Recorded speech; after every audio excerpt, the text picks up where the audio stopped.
तो hello guys, welcome to my new vlog. तो आज हम आ चुके हैं ITI सेवासी में कीर्तन के साथ।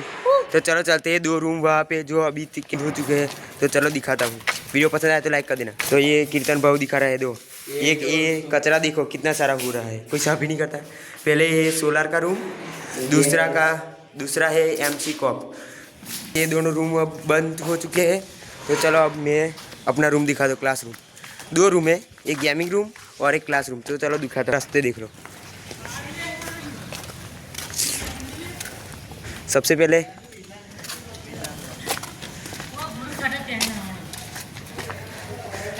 क्लासरूम दिखा दो। चलो तो हम आ चुके थे गेमिंग रूम के सामने। तो चलो दिखाता हूँ गेमिंग रूम। तो देख सकते हो यहाँ पर ये सारी बेंचेस है, वहाँ पे गेम खेलते हैं और वहाँ पे टिफिन वगैरह खाते हैं, नाश्ते ब्रेक में लंच करते हैं। अपना कीर्तन भाई तो अलग ही मस्ते में है। तो चलो अब दिखाता हूँ क्रिकेट ग्राउंड का मैदान। तो चलो ये प्रणव भाव। तो चलो चलते हैं क्रिकेट में मैदान में। विवेक ऊपर आ गए हैं इधर। ये बोल रहे शांति रहा कवे मगज का करी हो गया है। ए धवल शांति रख ले, यहाँ पे क्लास में उतरेंगे, मजा नहीं आती हो क्या? चलो प्रार्थना पत्र ले, क्लास में प्रार्थना चालू थी। ये प्रार्थना चालू थे क्या? प्रार्थना ना उतार लीजिए, हमें जी से प्रार्थना ना उतार।